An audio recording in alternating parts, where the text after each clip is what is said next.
할렐루야.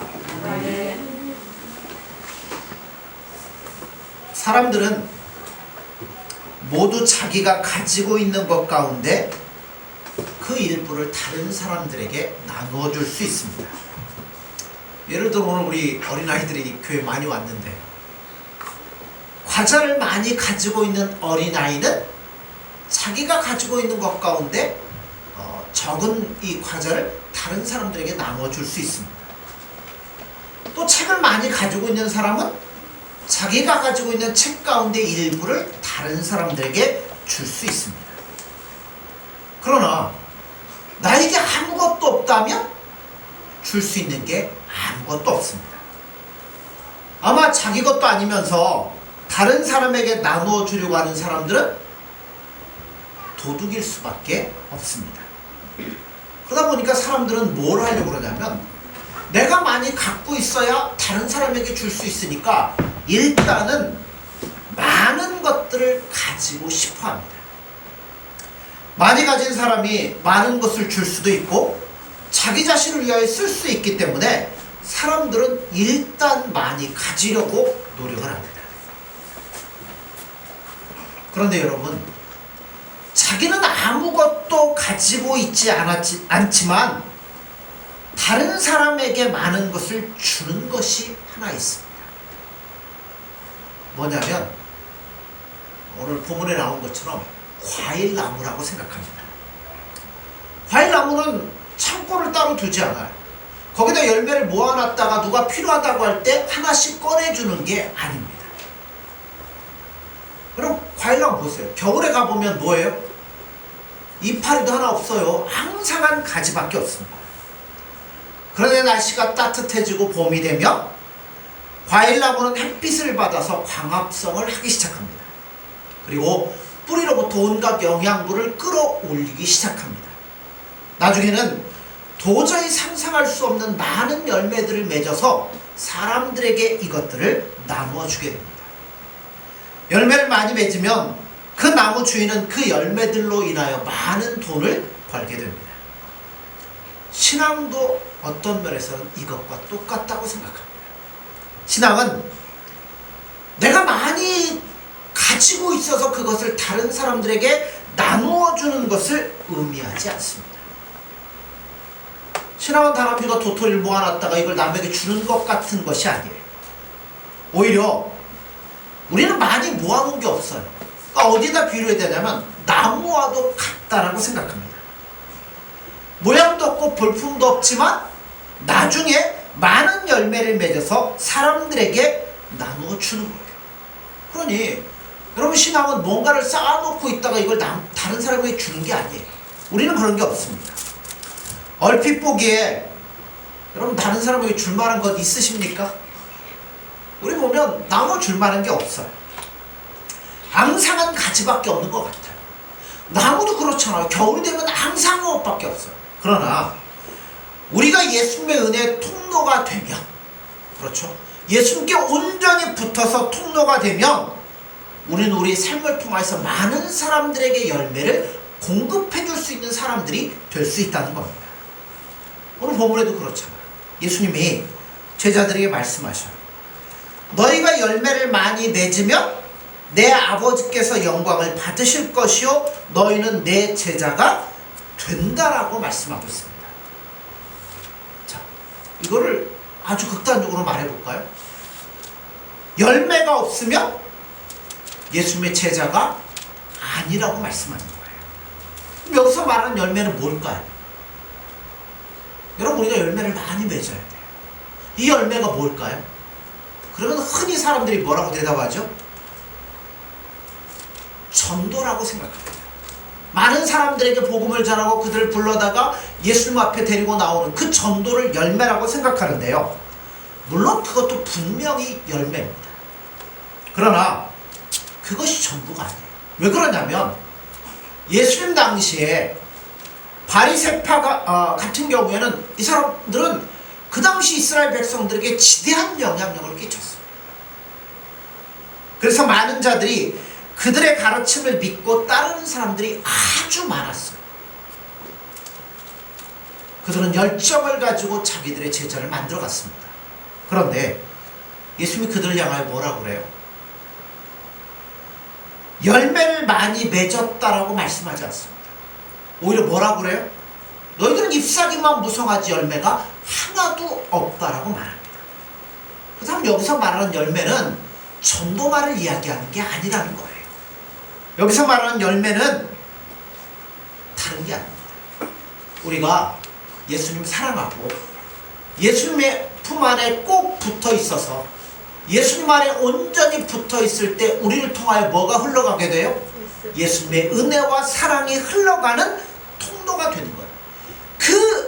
그러니까 뭔가 열매를 맺는 게 아니라 예수님 사랑하고 예수님 앞에 붙어 있을 때 예수님의 은혜는 나를 통해 흘러가게 돼 있으니까 열매는 다른 게 아니에요. 예수님 안에 꼭 붙어 있는 삶, 그렇게 살아가고 있는 인생 그 자체를 예수님은 열매라고 말씀하는 겁니다. 마치 나무와 똑같아요. 스스로 가진 건 없어요. 그런 햇빛을 받고 물을 끌어올려서 이 광합성을 하고 하다 보면 열매를 맺는 것처럼 나는 볼품없고 아무것도 없지만 내가 예수님 안에 온전히 붙어 있을 때 예수님의 은혜가, 예수님의 사랑이 나를 통해 세상으로 흘러가게 된다는 겁니다. 그런 것처럼 우리도 은혜의 통로로 사용되는 것, 그게 열매 맺는 거예요. 자, 그렇다면 열매를 맺기 위해서 우리가 몇 가지를 생각을 해봐야 돼요. 첫째는 무엇보다 중요한 것은 이 세상 사람들에 대한 예수님의 의지예요. 자, 예수님은 세상을 너무나 사랑하시죠. 얼마나 사랑하셔요? 자기의 생명을 주시기까지 사랑하셔요.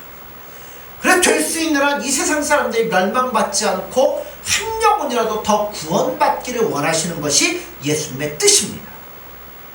자, 우리가 예수님 만나기 전에는 모양도 없고 볼품도 없었어요. 여러분의 가치가 얼마쯤 될까요? 여러분 스스로의 가치가 얼마 되는지 잘 몰라요. 그러나 우리가 예수님을 만나고 예수님을 믿고 예수님의 은혜로 말미암아 구원함을 받고 났더니 내가 얼마나 소중한 존재인지를 우리가 깨닫게 되잖아요. 여러분 얼마나 소중하십니까? 하나님이 하나밖에 없는 독생자를 죽여서까지 여러분들을 사랑하시고 살리신다는, 그만큼 우리는 가치가 있다는 거예요. 예수님은 모든 사람이 그 가치를 찾고 예수님 앞에 돌아오기를 원하신다는 거예요. 어떤 부모가 자식에게, 부모가 돈이 많았나 봐요. 자식에게 돈을 많이 줬어요. 해달라는 거 있으면 다 해줬어요. 근데 이 자식이 나중에, 이 자식이라니까 욕 같은데 욕이 아니에요. 이 자식이, 그죠? 나중에 커서 뭐가 됐냐면 알코올 중독에 마약 중독자가 돼버린 거였어요. 부모님은 이해할 수가 없었어요. 아니 돈 달라는 거 다 주고 해달라는 거 다 해줬는데 왜 이렇게 됐을까요?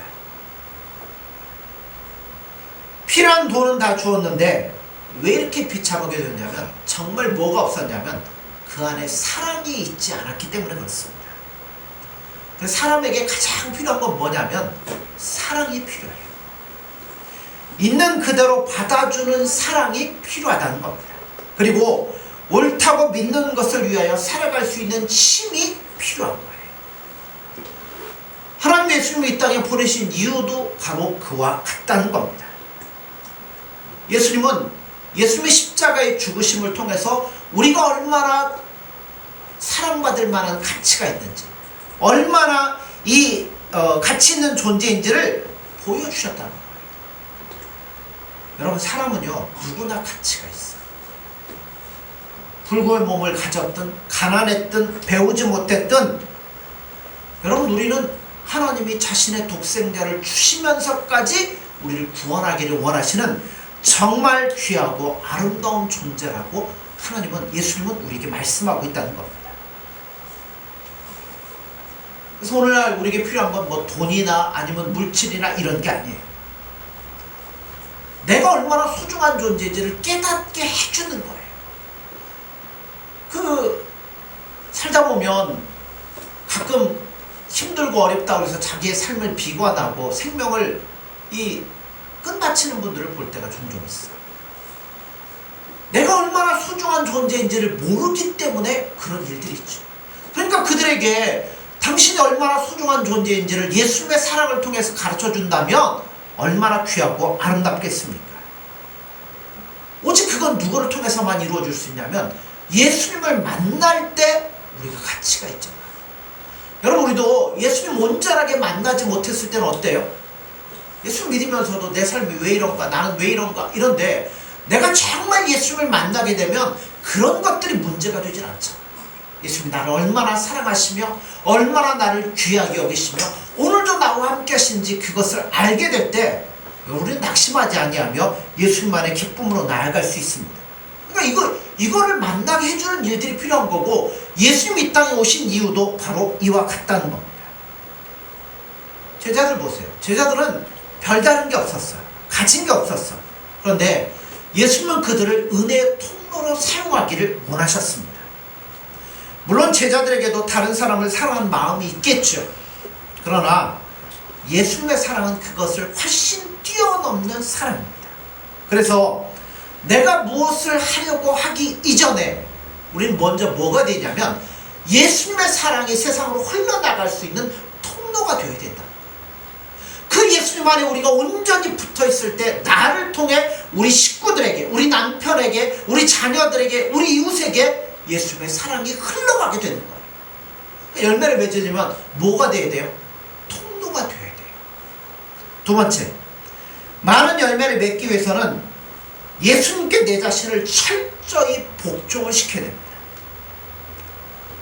우리가 예수님의 은혜의 통로가 되는 데 있어서 제일 큰 걸림돌이 되는 게 뭔지 아십니까? 자아예요. 우리 자아. 자아는 본능적이죠. 그러니까 자아는 항상 어디에 초점을 맞춰요? 나에게 초점을 맞춰요. 다른 사람보다 누가 중요해?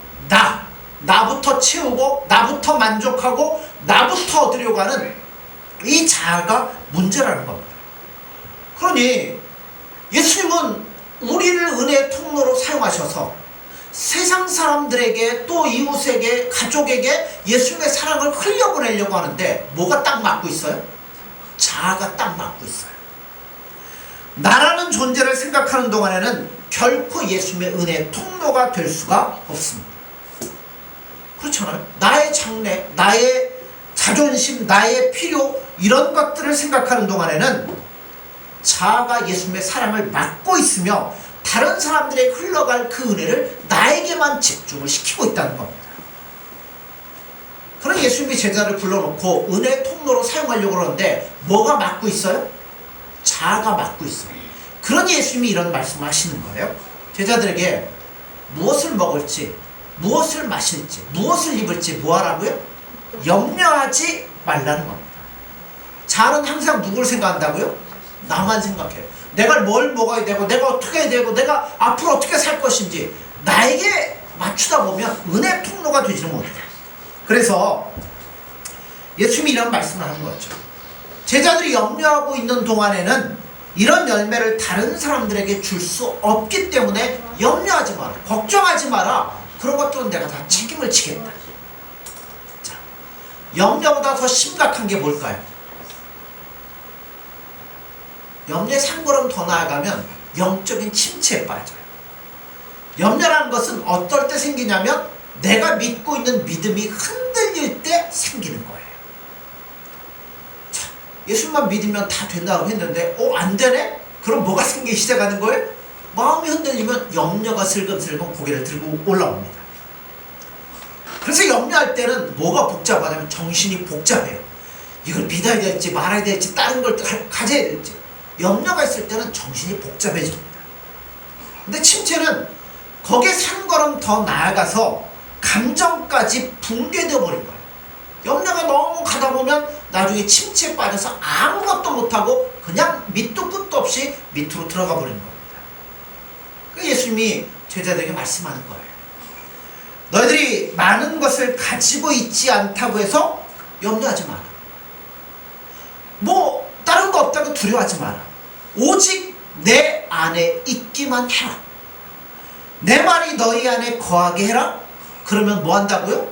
많은 열매를 맺게 될 것이다 라고 약속해 주고 있습니다.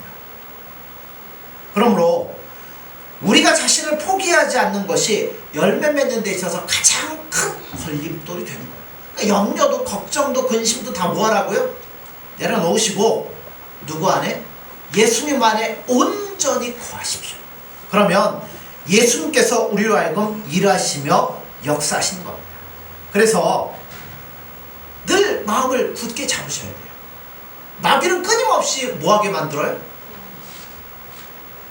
우리로 하여금 자신에게 매이도록 만들어요. 야, 내일 뭐 먹을래? 내일 어떡할래? 모레 뭐 할래? 이 문제 어떡할래? 끊임없이 나에게 매이도록 마귀는 우리를 자신의 매이게 해요. 그래서 우리로 하여금 내일에 먹을 것을 염려하게 만들고 또 다른 사람들과 비교하게 만들고, 야, 누구는 이런데 나는 이거밖에 안 되고 비교하게 합니다. 그래서 그런 거 비교하고 염려하다 보면 우리의 관심이 어디만 있어요? 나에게만 생기게 돼요. 일단 나부터 먹고 나부터 채우고 나부터 뭔가를 하자. 그러나 그렇게 하는 동안 우리는 열매를 전혀 맺을 수가 없게 됩니다. 그래서 나를 내려놓으셔야 돼요.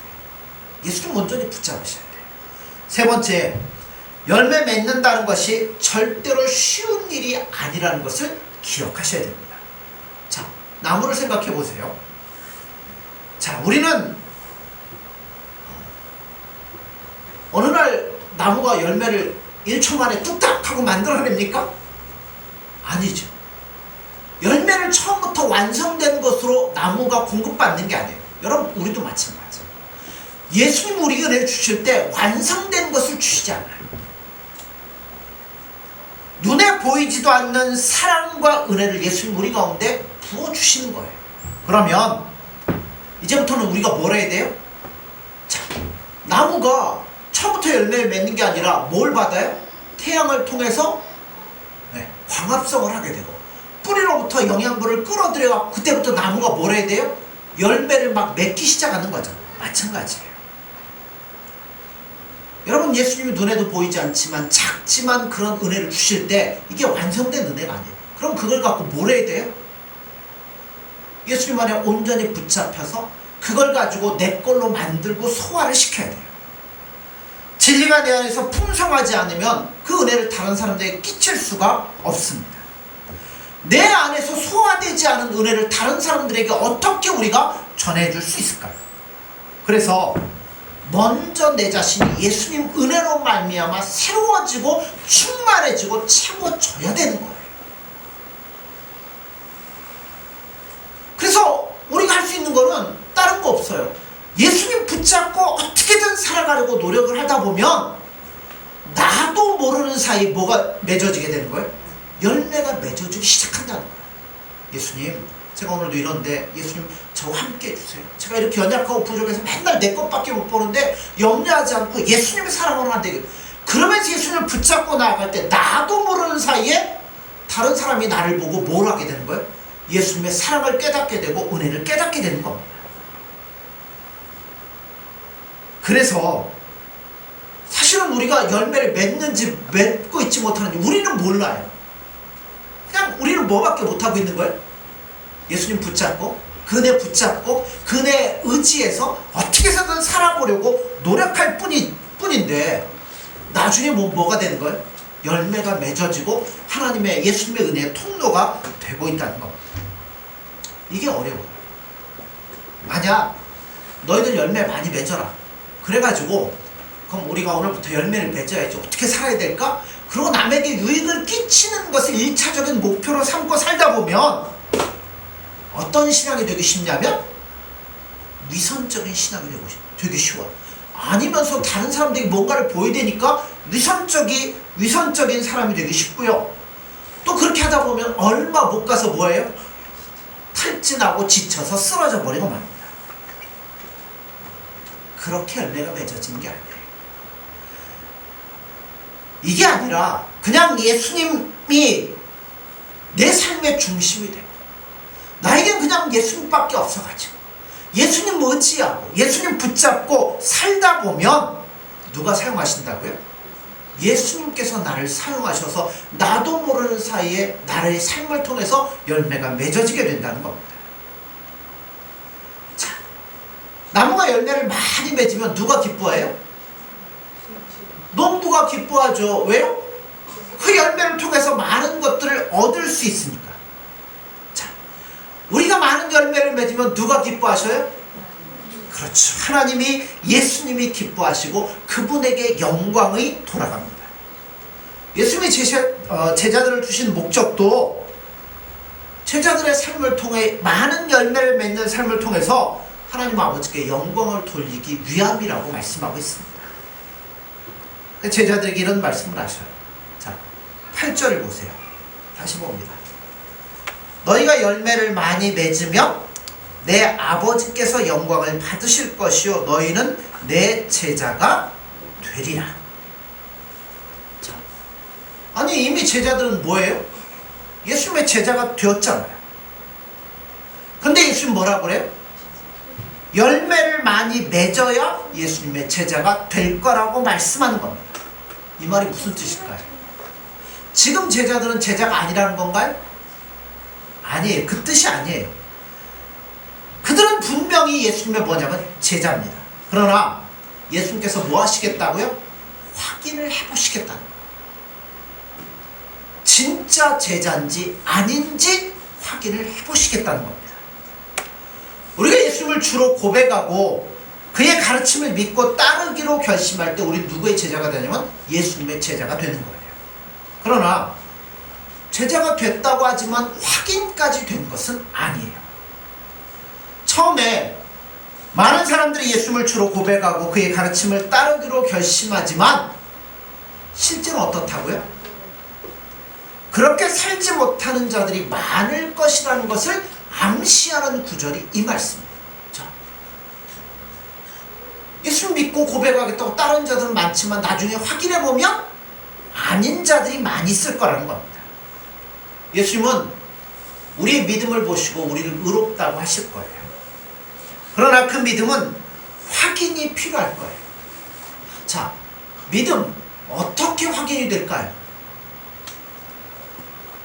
어려워져 보면 알아요. 그렇죠? 우리가 편할 때 예수님을 찾았다면 어려울 때도 뭐 해야 돼요? 더 예수님을 찾아야 된다는 겁니다.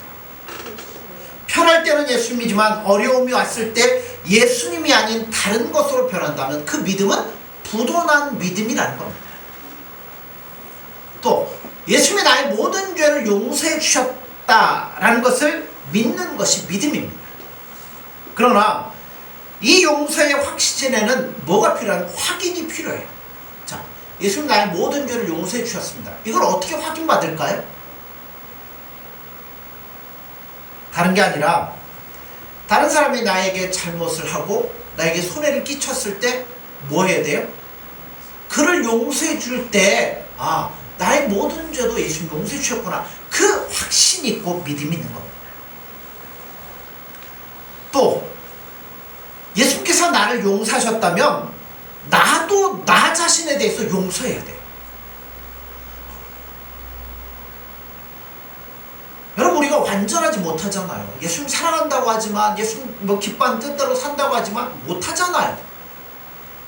비록 내가 완전하지 못해도 누가 나를 용서해 주셔요? 예수님이 다 이해하고 용서해 주신다면 그걸 인정하시라는 거예요. 내가 완전하게 뭐래? 아니에요.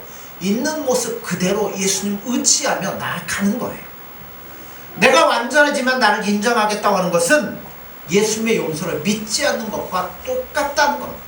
그러니까 여러분 낙심하지 마세요. 있는 모습 그대로 예수님 앞에 인정하고 나오십시오. 여러분 누구는 뭐 잘한다고 하지만 그거 예수님 앞에 가면 뭐예요? 도토리 키재기고 아무것도 아니에요. 그거 갖고 되는 게 아니라는 겁니다. 어떤 사람은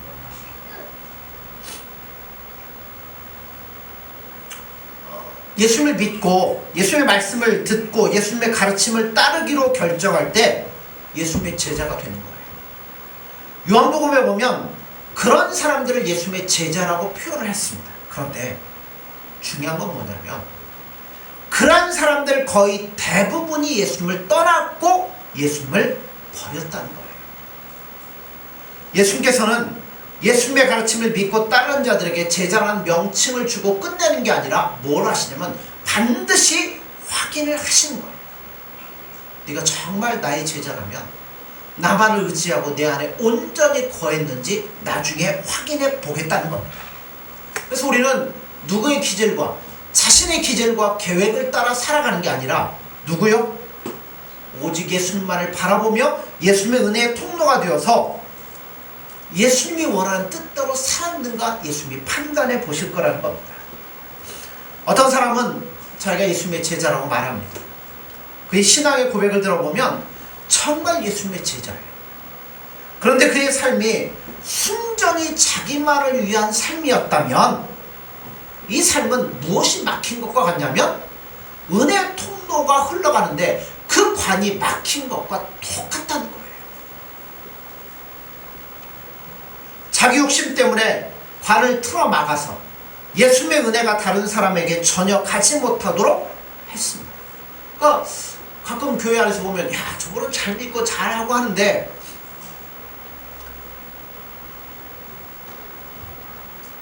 나중에 판단해 보면 그 평가가 좋지 않은 분들이 있을 수가 있어요.